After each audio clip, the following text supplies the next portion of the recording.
Testing.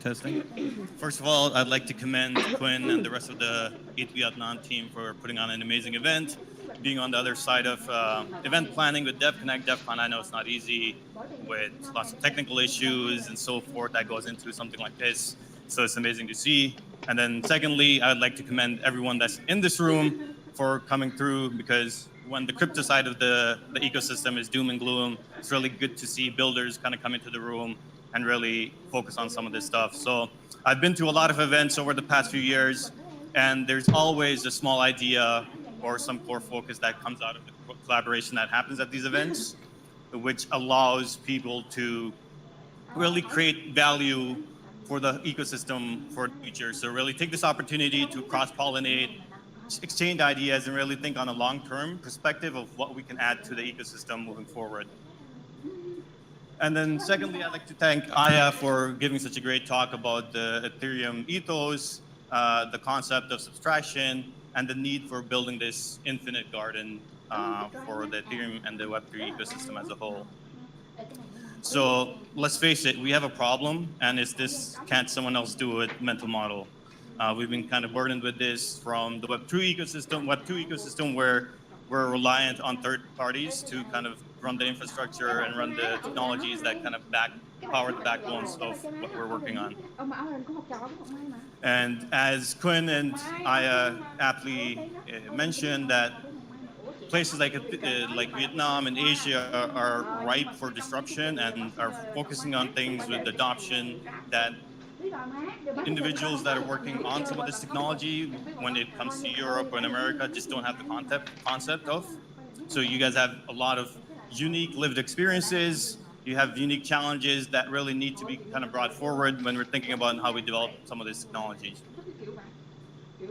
So I wanted to take this opportunity to step back and see where we have been going wrong, what it really means to be in the Web3 ecosystem as a whole, and what role as infinite players we need to be playing when we start thinking about what we need to be working on.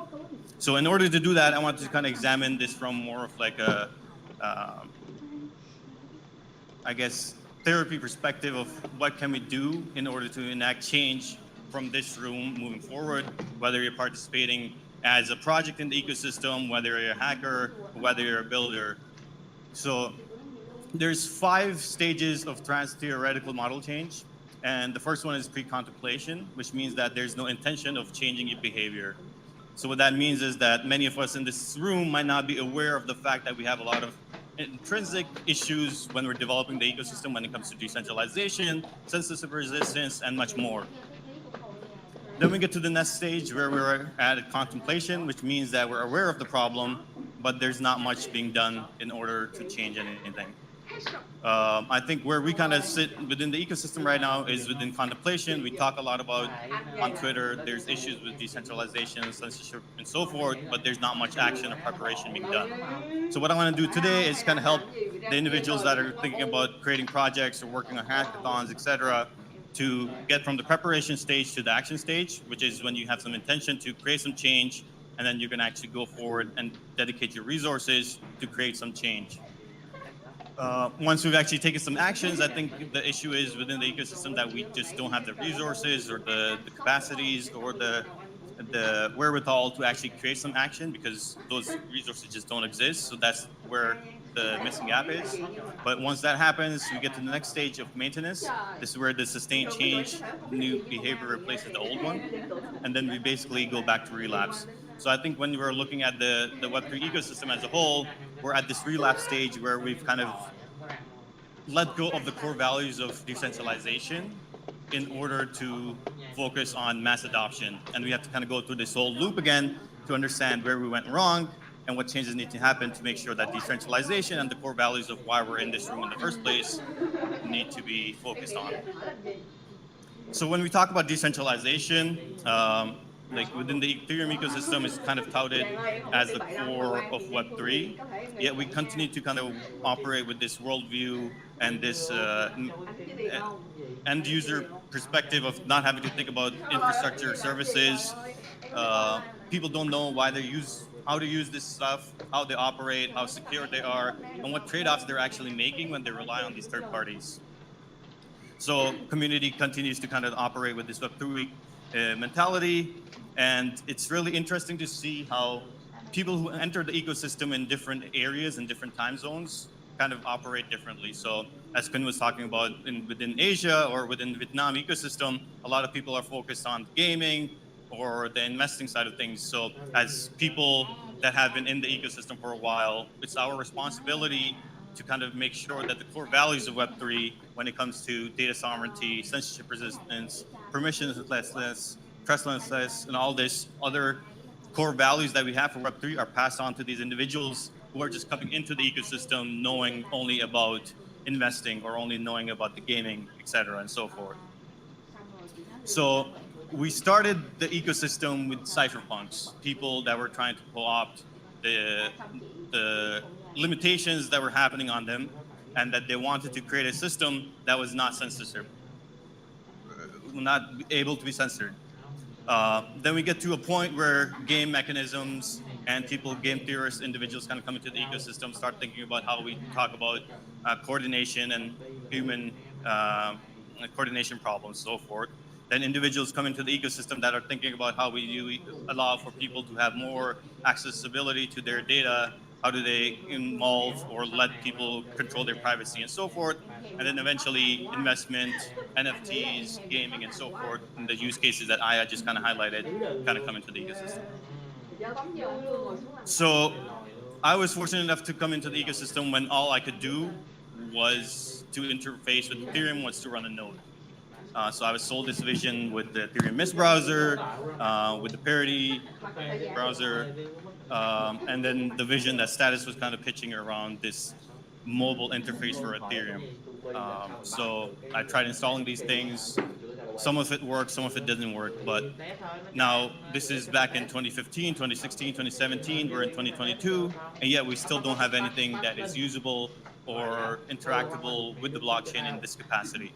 So if you want to interact with running the infrastructure, running a node, interacting with your transactions on a personal level, all you have is command line. And for people who are not technical or who do not have the technical capacity or the background knowledge to run some of this stuff, it's just impossible for them to actually participate and interact with the blockchain or the core infrastructure like they should be.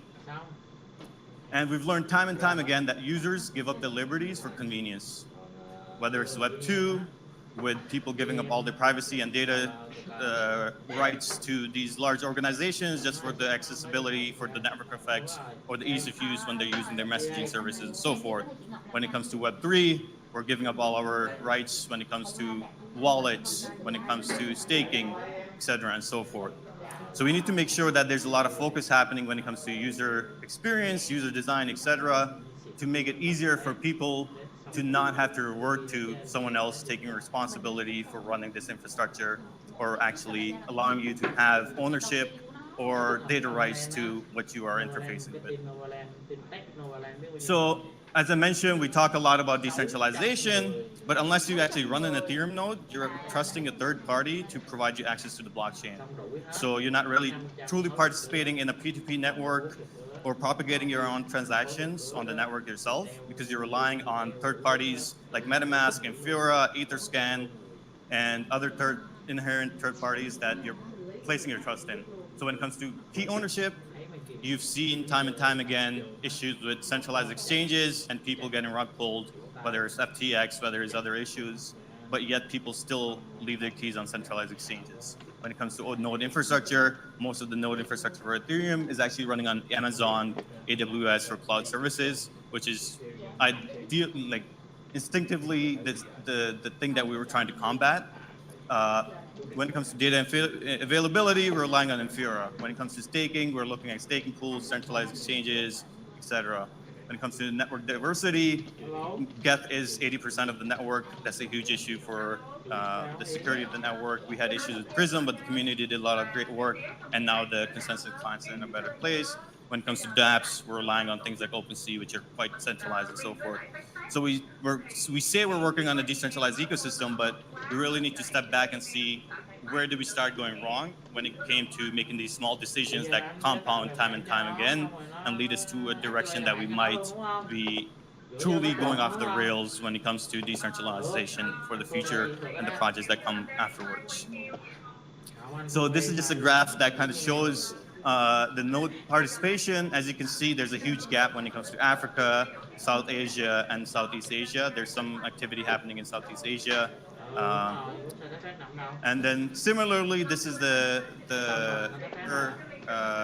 map from ETH Global online. You can see similar focus on North America, Europe. There's some developer activity that's counter to the network participation in India, but similarly, there's not much happening on a huge part of the world where there's more than 2 billion people, more than 4 billion people that need to come into the ecosystem. Whereas, as I was mentioning, the people that are actually adopting this technology are the developing economies, whether it's Nigeria, Thailand, Philippines, Vietnam, Turkey, etc., Pakistan. These are countries that are adopting and utilizing technology, but when you look at their participation when it comes to building or when it comes to participating in the network, is lacking very much. So you might think this isn't an issue, but it is an issue. It's not an issue until it becomes an issue. So we've seen things like the FTX issues that have happened recently. We've seen things like the tornado cash situation, where now a lot of the blocks that are being propagated are OFAC compliant and so forth. So what does this really mean for the ecosystem as we go forward? And what role do we have to play? There's also other counterparties that are trying to co-opt the narrative and the vision of Web3. These are individuals who have taken advantage of us with their own profits within the Web3 ecosystem, and now they're just waiting for their opportunity to create metaverses. They're creating their opportunities for creating decentralized social networks, but we have to be mindful that these individuals are not true core to the values of what we were hoping to achieve. So in order to kind of move forward towards this, we need to make sure that we meet the users where they are at, and that involves us focusing on ease of access, making sure that we have incentive alignment when looking for participation in the network. So instead of people like individuals in Asia or Vietnam having to invest 32 Ether to run nodes or participate in staking, maybe there's some sort of incentive mechanism that we can create where they're getting compensated for participating in the network. Additionally, there's a lot of work that can be done around education and context framing.